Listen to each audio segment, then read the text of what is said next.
Nós vamos conversar agora, então, ao vivo com o vice-governador de São Paulo, Rodrigo Garcia, que coordena todo esse grupo de crise. Participam também do nosso papo cadê? Aí, Renata Agostini, boa noite, nossa analista, Fernando Molica, nosso analista também, e a Raquel Landim, a nossa analista, o time inteiro juntinho. Vice-governador, muito boa noite, bem-vindo ao Expresso CNN. O senhor está me escutando bem? Boa noite, Mona Lisa. Boa noite a todos os telespectadores da CNN. É um prazer falar com vocês nessa noite de quarta-feira. Prazer é todo nosso pela relevância do assunto e pelo impacto na vida de milhões de pessoas. Eu me refiro aos milhões que vivem no estado de São Paulo. Vice-governador, minha primeira pergunta tem a ver com essa entrevista, parte da entrevista coletiva do vice-governador que nós ouvimos até agora. Eu vou repetir as aspas dele. Orientei novamente a Secretaria de Segurança Pública para impedir qualquer fechamento de rua ou avenida de São Paulo. Isso significa impedir como? Vai prender as pessoas? Vai ter uma repressão policial mais intensa? O que é exatamente isso, vice-governador? Mona Lisa, é como sempre foi, né? Qualquer manifestação que impede vias em São Paulo, que impede o direito da população de ir e vir, ela é repreendida pela Polícia Militar, que tem que garantir a circulação de pessoas. Então, o governador deu um recado muito claro que a manifestação ela é legítima, ela é democrática, desde que ela não interfira na liberdade do indivíduo de ir e vir. E ficou muito claro nessa entrevista do governador que ele pede à Polícia Militar, até à própria CET, do prefeito Bruno Covas, que evite qualquer tipo de impedimento, de fechamento de via em manifestação, principalmente em frente aos hospitais, em frente às vias de principais circulação aqui da cidade de São Paulo. Significa um endurecimento da ação policial ou não? Não, fica exatamente o protocolo que a Polícia Militar de São Paulo sempre seguiu, né? Sempre quando há manifestação, ela deve ser informada, ela deve ser programada junto aos órgãos de trânsito e aos órgãos da segurança pública, para que justamente evite qualquer tipo de perturbação à ordem e de inibição de ir e vir das pessoas em São Paulo. Então, não existe mudança. O protocolo da Polícia Militar sempre foi esse, e aqui o que o governador João Dória apenas reforçou é que isso também será cumprido nesse momento de quarentena. Sim, vice-governador, eu vou falando os nomes aqui dos nossos parceiros para participarem da entrevista, só para que a gente não se atropele, porque, enfim, nós estamos com uma conexão de internet com o senhor, né? Então, vamos lá. Minha parceira Carol Nogueira, sua pergunta, Carol. Vice-governador, boa noite. Meu questionamento é com relação ao panorama no estado de São Paulo. Sabemos que algumas cidades do interior já estão flexibilizando a quarentena. Como é que o governo do estado avalia esse tipo de situação? Como é que vai garantir esse controle da quarentena até o dia 10 de maio, pelo menos, sabendo que o Supremo garantiu autonomia aos municípios no que se refere ao isolamento social? Olha, Carol, em primeiro lugar é importante esclarecer que São Paulo não parou. Hoje o governador João Dória deixou claro que 74% da economia de São Paulo não tem nenhum tipo de restrição pela quarentena imposta pelo governo do estado. Por isso é que nós vemos carros nas ruas, as pessoas circulando, porque 74% da economia pode funcionar normalmente. Aquilo que não pode funcionar de maneira aberta, às vezes como o comércio, o shopping center, tem outras maneiras de se funcionar, através de delivery, através de drive-thru. Nós temos uma frase que resume a quarentena de São Paulo. Estamos abertos, mas de portas fechadas. Portanto, o comércio, os serviços estão se adaptando a essa nova realidade. Por isso, nós observamos esse movimento no estado de São Paulo. A recomendação é para aquelas pessoas que puderem ficar em casa, mas lembrando que a economia de São Paulo não parou. Ao lado disso, nós tivemos agora um planejamento de abertura gradual dessas atividades que sofreram restrição na quarentena. São Paulo não vai improvisar nessa abertura, não vai aceitar nenhum tipo de pressão que vá contra aquilo que indica a ciência e a boa prática da medicina. Nós sabemos que a epidemia ela tem diferentes graus de níveis dentro do estado de São Paulo. São Paulo é um país com 46 milhões de habitantes, 645 municípios. Portanto, é natural que a epidemia na Grande São Paulo tenha uma concentração muito grande, em outras cidades do interior não tenha. E existe a sensação por parte de alguns prefeitos, até da própria sociedade, que a epidemia não chegou no interior. Então, portanto, deveria se abrir o comércio, os serviços. O que nós estamos mostrando é que a epidemia tem uma evolução própria, o vírus circula de acordo com a circulação das pessoas e que toda essa quarentena foi necessária para São Paulo preparar o seu sistema de saúde. Nós aumentamos em mais de 50% os leitos de UTI no estado de São Paulo e que o estado vai trabalhar com essa rede de leitos e, a partir do dia 11 de maio, liberando aquelas cidades onde a curva da epidemia é baixa, onde a ocupação dos leitos é baixa e que, portanto, você pode voltar à normalidade. Então, uma programação de abertura com base nos dados. Hoje, São Paulo tem um grande sistema de informação montado nesses últimos 2 meses, que não só acompanha o isolamento social, mas acompanha as curvas da epidemia, acompanha a ocupação real, em tempo real dos leitos de UTI, ou seja, faremos uma abertura responsável, com critério, provavelmente começando por aquelas cidades no interior de São Paulo, onde a epidemia não chegou e com a quarentena nós evitamos que ela chegasse de maneira violenta. Sim, governador, vice-governador, agora a pergunta da Renata Agostini, a nossa analista. Olá, vice-governador, como vai? Nesse planejamento de abertura das atividades, como que o governo do estado está pensando em relação às escolas? Não há uma sinalização ainda nesse momento, mas conforme o tempo avança, o ano letivo vai ficando comprimido. Então, como é que o governo está pensando em organizar a abertura e depois, o segundo passo é como garantir que os alunos vão ter tempo para cumprir o ano letivo até o final do ano? Renato, hoje o governador João Dória deixou claro que a abertura gradual daquilo que está fechado e sofre quarentena em São Paulo vai ser feita com base na ciência e também com as experiências em todo o mundo. É importante esclarecer que o que São Paulo vive, o Brasil todo vive e o resto do mundo está vivendo. Hoje a Europa ainda não voltou à sua normalidade, a epidemia lá tem mais de 30 dias à frente de São Paulo, os Estados Unidos não voltou à sua normalidade, a epidemia está 20 dias à frente de São Paulo. Então, nós usamos todos esses critérios técnicos da ciência e as referências de todo o mundo para fazer um planejamento organizado de abertura. O que a gente observa nesses outros países é que o ensino, a escola, deve ser uma das últimas atividades a retomar à sua normalidade. Hoje nós estamos trabalhando aqui em São Paulo no sistema público com aulas online. Tivemos a antecipação das férias de julho, já anunciada pelo nosso secretário Rossielli, e vamos acompanhar a curva de epidemia para saber quando as aulas podem voltar. E você tocou num ponto, porque a volta às aulas, a abertura das creches, ela também é fundamental para a volta à normalidade da própria economia. Nós sabemos que muitas das mães, dos pais, precisam do sistema de educação público voltar a funcionar para eles terem tempo para poder ir para o seu trabalho, para poder desenvolver a sua atividade econômica. Então, tudo isso, de maneira planejada, está sendo pensado. Mas uma informação concreta que eu gostaria de deixar aqui à CNN. Sim. Em regra, no mundo todo, ainda não se voltou à normalidade as atividades econômicas e ainda não se tem previsão de volta às aulas. Inclusive, por exemplo, o estado de Nova York já anunciou o fim do ano letivo, que termina lá em Nova York no mês de agosto, já anunciou o fim agora no mês de abril. Então, a educação é algo que mobiliza muitas pessoas, tem muito a ver com a questão econômica, conforme eu disse, e o nosso secretário Rossielli, junto inclusive com o sistema privado de ensino, tem dialogado para encontrar o melhor calendário dentro da curva de epidemia de São Paulo para que a gente volte à normalidade nas aulas. Agora a pergunta da nossa analista Raquel Landim, vice-governador. Vice-governador, olá. Vocês fizeram a coletiva de imprensa hoje de manhã, colocaram ali os critérios que pretendem adotar, mas faltou muito do detalhamento. Eu sei que está previsto para o dia 8, mas as pessoas estão ansiosas, os empresários precisam se preparar para essa volta. A gente tinha informações aqui na CNN que deve começar pelas cidades do interior, que as pessoas podem ser obrigadas a usar máscaras, que deve começar pelo comércio de rua, que chegaria em São Paulo em junho. O senhor pode, por favor, detalhar um pouco para nós isso daí? Acho que as pessoas que estão nos assistindo estão demandando esse tipo de informação.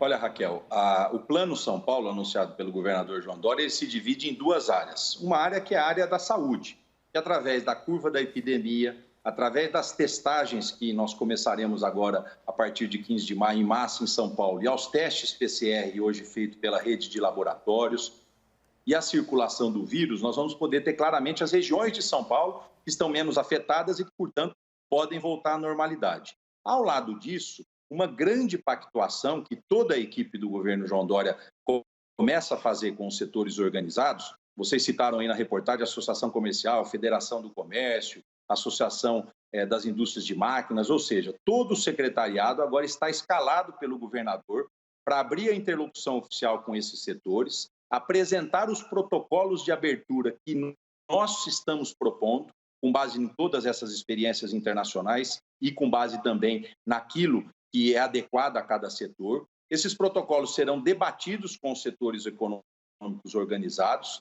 Vamos ouvir esses setores para que, a partir do dia 5, na primeira semana de maio, nós fechamos essa pactuação e o governador, no dia 8, de maneira organizada, possa anunciar as regiões, as cidades e os segmentos da economia que poderão voltar à normalidade.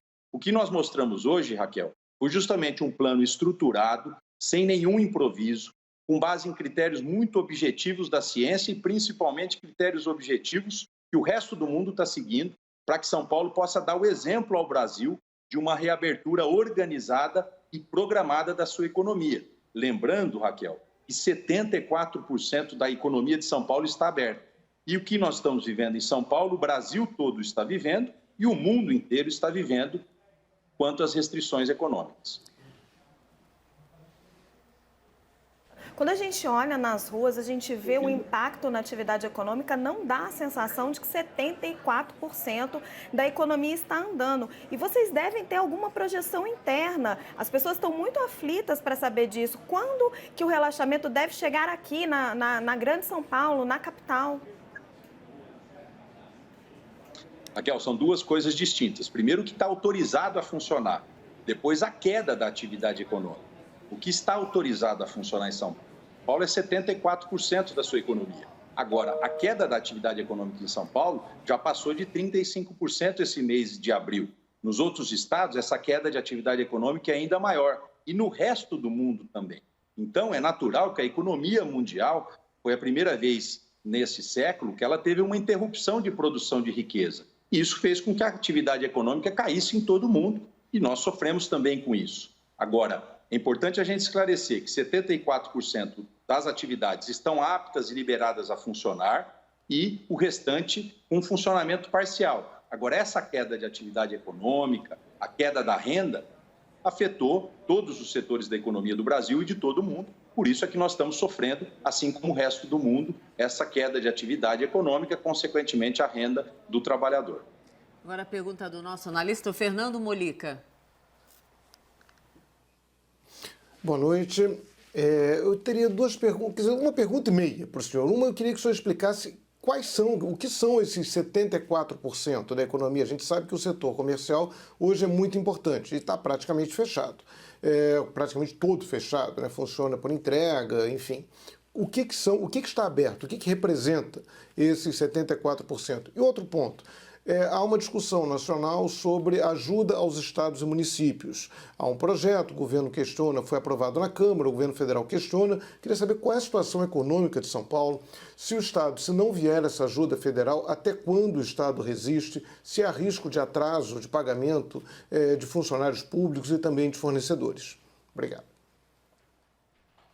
Uma boa pergunta, Fernando. Primeiro, esses setores que correspondem a 74% é toda a indústria, que não teve nenhum tipo de restrição em São Paulo, todo o setor de petróleo e gás, todo o setor de telecomunicações e todo o setor de energia. Esses setores juntos somam praticamente 60% da economia paulista. Os outros 14% estão concentrados em serviços e em comércio que estão emitindo notas fiscais. Então, nós levantamos todas as empresas que, apesar das restrições, continuam suas atividades, e isso representa 74% da economia paulista. Naturalmente, com uma queda de atividade econômica, como eu pude detalhar para a Raquel na pergunta anterior. Sobre a questão do projeto do Senado Federal, ele é um projeto fundamental para os estados e para os municípios.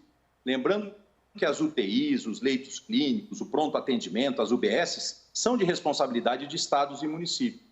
E pelo Pacto Federativo no Brasil, só o governo federal pode emitir título da dívida pública, se endividar para fazer frente às suas despesas. Nenhuma prefeitura do Brasil, nem o estado tem essa condição. Portanto, nós dependemos desse endividamento federal, desse repasse aos estados e aos municípios para fazer frente ao enfrentamento do Covid.